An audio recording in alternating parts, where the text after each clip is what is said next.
So July is here guys और एक के बाद एक हमें पीक पे पीक एंड में देखने को मिल रहे हैं। डांडालन का सीजन 2 आ गया है, साकामोटो डेज का सीजन 2 आना है, even my dress up darling का भी सीजन 2 आ चुका है। सो इतने सारे सीजन 2 की भीड़ में इस बार कुछ बहुत सारे ओरिजिनल एनिमेस भी आने हैं एंड काफ़ी नए एनिमेस भी आने हैं जिनके अभी सीजन 1 ही है। एंड उन्हीं में से एक है जिसको अभी उतना ज़्यादा रिकमेंडेशन नहीं मिल रहा है जितना मैं देख रहा हूँ कि लॉर्ड ऑफ द मिस्ट्रीज को मिल रहा है। एंड आई थिंक ये एनिमे इस सीजन का बेस्ट होने वाला है। लाइक जुलाई के अंदर मेरे ख्याल से इसको कोई बीट नहीं कर सकता।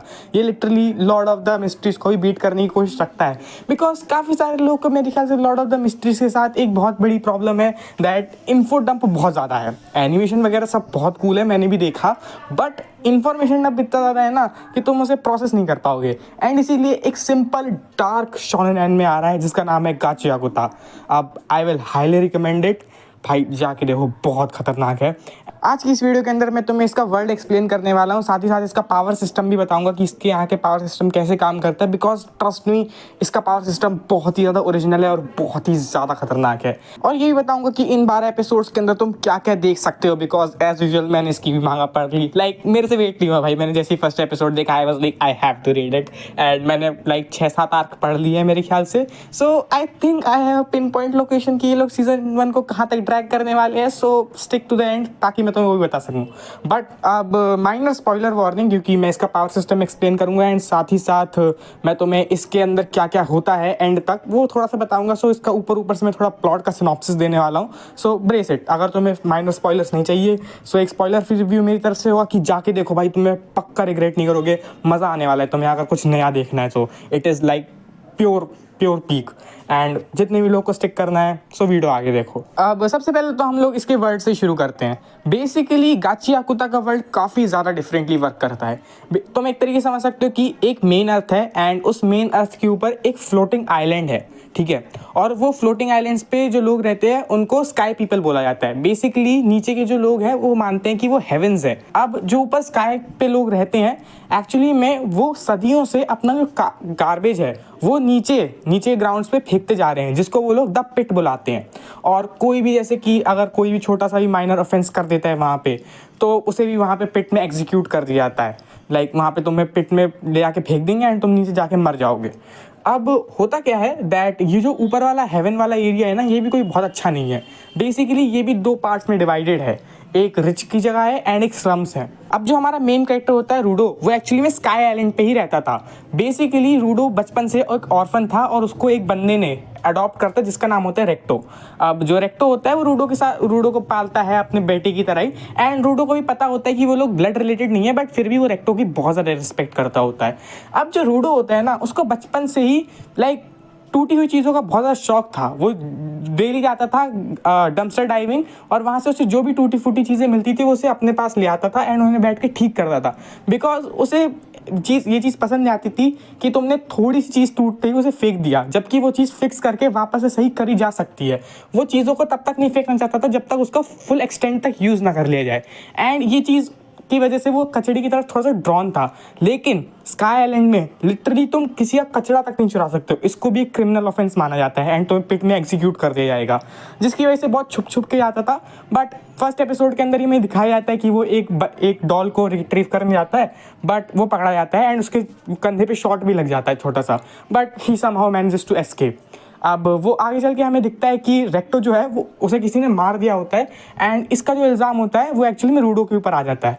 अब एक्चुअली में जो रूडो का बाप था वो एक्चुअली में मर्डरर था, जिसकी वजह से लोग पहले से ही उसकी तरफ ज़्यादा अच्छे से नहीं देखते थे। उन्हें लगता था कि एक मर्डर का बेटा है तो ये भी एक मर्डरर ही होगा। बट एक लड़की थी जिसका नाम था चीवा एंड वो दोनों एक दूसरे को पसंद करते थे, सो वो उसकी तरफ ऐसे नहीं देखती थी। बट जब उसके ऊपर ये झूठा इल्ज़ाम लगता है रेक्टो की मर्डर का, तो वो भी उसके अबैंडन कर देती है फर्स्ट एपिसोड के अंदर ही, जो कि यार काफ़ी बुरा लगा था मुझे देखकर। अब एज ये क्रिमिनल ऑफेंस था सो उसको पिट में एग्जीक्यूट कर दिया जाता है। वो बंदा लास्ट टाइम तक सोच रहा होता है कि मैंने ये नहीं करा, वो चिल्ला रहा होता है एंड उसी टाइम पे चीवा भी उसे अबैंडन कर देती है। पर रूडो को वो बंदा दिखता है जिसने उसे मारा होता है, एक मास्टर मैन, एंड वो कसम खाता है कि वो वापस स्काई आइलैंड पे ऊपर चढ़ेगा और सबको ख़त्म कर देगा। एंड उसे नीचे एग्जीक्यूट कर देता है, जिसके बाद रूडो ऊपर से गिरता है। अब जब रूडो ऊपर से गिरता है एंड उसकी जैसी आँख खुलती है, वो देखता है कि वो एक बहुत बड़े गार्बेज डिस्पोजल एरिया में है, और एक्चुअली में ये वही सारा गार्बेज है जो इतने सालों से स्काई आइलैंड के पीपल ऊपर से नीचे फेंकते जा रहे हैं। एंड ये इतना ज़्यादा बढ़ गया है कि जगह कंटेमिनेट हो गई है एंड इस जगह पे तुम सांस तक नहीं ले सकते हो।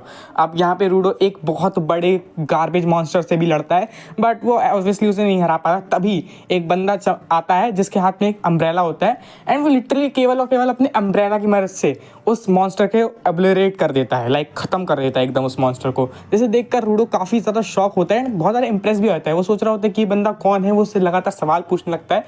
And this is engine. अब बेसिकली चलो मैं तुम्हें अब थोड़ा सा फास्ट फॉरवर्ड करता हूँ स्टोरी में आगे। बेसिकली जो इंजन है ये एक्चुअली में एक ग्रुप का मेंबर है जिसका नाम है जैनिटर्स। अब मांगा में स्टार्टिंग में इनका नाम जैनिटर्स होता है, पर आगे चल के जो थोड़े चेंजेस करे जाते हैं नेमिंग में, सो इन्हें क्लीनर्स बनाने लगते हैं। अभी के लिए इसको क्लीनर से ही मैं रेफर करूँगा। सो बेसिकली इंजन इस ग्रुप का पार्ट होता है जिनका काम होता है ऐसे ही बड़े बड़े मॉन्स्टर्स को ख़त्म करना, ताकि लोग यहाँ पे शांति से सर्वाइव कर सके। बेसिकली ह्यूमंस अभी भी अर्थ के ऊपर रहते हैं, लेकिन उन्होंने अपने अपने अलग अलग जोन्स बना रखे हैं जिनको वो लोग सेफ जोन्स कहते हैं। Basically most of the earth अब कंटेमिनेट हो चुकी है इतना ज़्यादा गार्बेज डिस्पोजल से, एंड बहुत सारे लोग तो बस ऊपर से गिरते हुए गार्बेज से भी कई बार मर जाते हैं, जिसकी वजह से नॉर्मल लोगों को, स्काई पीपल को ज़्यादा खास पसंद नहीं है। एंड अगर तुम गलती से इनके हाथ लग गए, किसी ह्यूमन ट्रैफिकर के हाथ लग गए, तो भाई तुम मर गए। बेसिकली वो लोग तुम्हें बेच देंगे एंड यहाँ पे तुम्हें टॉर्चर किया जाएगा लिटरली। अब चलो अब इस एनिमे का पावर सिस्टम के बारे में जानते हैं थोड़ा सा। मेरे ख्याल से तुमने एक कहावत तो सुनी होगी शायद से, कि अगर तुम किसी चीज़ को बहुत लंबे समय तक अपने पास संभाल के रखते हो एंड उसे सारी केयर देते हो, उसके ऊपर बहुत ज़्यादा ऑब्सेस करते हो, चाहे वो एक नॉन लिविंग थिंग ही क्यों ना हो, अगर तुम उसे बहुत टाइम तक अपने पास रखोगे एंड उसकी प्रॉपर केयर करोगे, तो उसके अंदर भी एक सोल आ जाती है जो कि तुमसे अट्रैक्ट होती है एंड तुम्हारे कहने पर रिएक्ट भी करती है। अब यही इस एनिमे की पावर सिस्टम है। बेसिकली अगर कोई बंदा किसी एक ऑब्जेक्ट के ऊपर काफ़ी ज़्यादा ऑब्सेस करता है, उसके बहुत ज़्यादा संभाल के रखता है एंड उसे अपने जान से भी ज़्यादा प्यारा लगता है, सो उसके अंदर भी एक सोल आ जाती है, और इस चीज़ को कहते हैं जिंकी। और जो लोग भी जिंकीज यूज़ कर सकते हैं उन लोग को कहते हैं गिवर्स। अब बेसिकली एक गिवर के पास एक ही जिंकी हो सकती है, एंड जो कुछ भी उनकी जिंकी होगी वो उसकी हर एक प्रॉपर्टी को अपने हिसाब से चेंज कर सकते हैं। हमें पूरी सीरीज़ के अंदर काफ़ी सारी डिफरेंट जिंकीज दिखाई गई हैं, जैसे कि इस बंदे का अम्ब्रेला ही ले लो। इंजन का अम्ब्रेला बहुत स्पेशल है उसके लिए, एंड इसी वजह से यही उसकी जिंकी है। वो इससे बहुत ज़्यादा अटैक्स कर सकता है, साथ ही साथ वो इसे एक डिफेंसिव शील्ड की तरह भी यूज़ कर सकता है। एंड साथ ही साथ अभी सीरीज़ में तुम्हें आगे और भी जिंकीज देखने को मिलेंगी। अब अगर तुम हमारे मेन कैरेक्टर की जिंकी की बात करो, सो वो एक्चुअली में से ग्लव्स हैं। एक्चुअली में ये ग्लव्स उसे रेक्टो ने ही दिए थे, बिकॉज उसके हाथ काफ़ी अजीब से हैं और डिस्टॉर्टेड से हैं। उसके हाथ नॉर्मली देखने पे ऐसा लगता है कि उसके हाथ बुरी तरीके से जले हुए हैं, बट उसे कभी भी दर्द नहीं होता था। बस कभी कभी जब लोग उसके ऊपर बहुत ज़्यादा ध्यान देते थे तो उसे एक बहुत ही बुरा हेडेक होता था उन बर्न मार्क्स की वजह से। एंड इन्हीं को छुपाने के लिए रेक्टो ने उसे बड़े से ग्लव्स दिए थे, एंड वो उसके ऊपर बैंडेजेस भी करता था डेली, और इसी वजह से उसके ग्लव्स ही उसकी जिंकी होते हैं। पर जैसे नॉर्मल गिवर्स के पास एक या दो ही जिंकीज हो सकती हैं, नॉर्मली हमें एक ही जिंकी दिखाई गई है हर एक गिवर के पास। हमारे मेन कैरेक्टर के पास अनलिमिटेड जिंकीज हो सकती है, क्योंकि जैसे मैंने तो बताया कि वो ब्रोकन चीज़ों से और ट्रैश से बहुत ज़्यादा ऑब्सेस्ड था। सो वो जिस भी ब्रोकन चीज़ को चाहे उसे अपने पकड़ के अपने जिंकी बना सकता है, बस उस चीज़ को उसके ग्लव्स के टच में आना पड़ेगा। एंड वो जैसी अपनी पावर उसके अंदर चैनल करता है, वो किसी भी चीज़ को उसके फाइनेस्ट लेवल तक पहुंचा सकता है। सीरीज़ के अंदर अभी तक मैंने जहाँ तक पढ़ा है, वो इस एक टाइम पर 7 से 8 जिंकीज बना सकता है, एंड उनका सबका टाइम लिमिट होता है। और ये टाइम लिमिट तब तक होती है जब तक किसी भी एक ब्रोकन ऑब्जेक्ट का फुलेस्ट एक्सटेंट तक उसका यूज़ कंप्लीट नहीं हो जाएगा। जैसे ही उनका फुलेस्ट यूज़ कंप्लीट हो जाता है, वो हवा में विदर्ड हो जाती हैं। एंड इसकी पावर एक्चुअली में काफ़ी ज़्यादा ब्रोकन है। बस इसकी एक ही दिक्कत है दैट रूडो की जो जिंकी है वो उसके बॉडी के ऊपर ही बहुत ज़्यादा स्ट्रेन डालती है अगर वो एक टाइम पे बहुत सारी जिंकीज को यूज़ करे। एंड इवन एक और बड़ी प्रॉब्लम है कि हर एक नए वेपन के साथ उसे पहले ये चीज़ डिटरमाइन करनी पड़ती है कि एक्चुअली में उसकी जिंकी करती क्या है। अब ये तो मैंने तुम्हें पावर सिस्टम भी बता दिया है, एंड साथ ही साथ तुम्हें ये बता दिया कि हमारा मेन कितना ज़्यादा ब्रोकन है। इवन मांगा के अंदर भी उसे प्रोडिजी करके बुलाते हैं स्टार्टिंग से ही। सो या he is kind of a prodigy, because आज तक किसी ने भी ऐसा बंदा नहीं देखा है जो कि एक टाइम पे कितनी भी चाहे उतनी जिंकीज बना सके। अब अगर हम लोग बात करें कि एनिमे कहाँ तक चलने वाला है, सो मेरे ख्याल से रेडर्स ट्रैप आर्क तक ही एंड में चलने वाला है, बिकॉज उसी आर्क के अंदर हमें पहली बार रूडो को फुल्ली अपनी जिंदगी को कंट्रोल करते हुए दिखाया जाता है। साथ ही साथ मेरे ख्याल से काफ़ी अच्छा मिड पॉइंट होगा सीरीज़ को ख़त्म करने के लिए। एंड 12-13 एपिसोड्स के हिसाब से मेरे ख्याल से ये लोग वहाँ तक तो चीज़ें दिखा ही सकते हैं, बिकॉज मैंने अभी तक इतना तो एनालाइज कर ही लिया है मांगास पढ़ के और एनिमे देखकर कि कहाँ तक चीज़ों को बनाया जा सकता है। और अगर तुम्हें देखना है कि वहाँ तक क्या होता है तो तुम मांगा चेकआउट कर सकते हो इसकी रेडर्स ट्रैप आर्क तक, तो तुम्हें समझ में आ जाएगा कि कैसी चीज़ें टर्न आउट होने वाली है। साथ ही साथ भाई I am very very excited personally. मेरा अगर तुम्हें सीरीज से एक फेवरेट कैरेक्टर पूछो तो वो होगा ग्रिज। भाई बंदा गोट है यार सीरियसली, एंड मैं तो भाई इसको देखने के लिए बहुत ज़्यादा एक्साइटेड हूँ। अब तुम लोग बताओ क्या तुम लोग ये एनिमे देखोगे?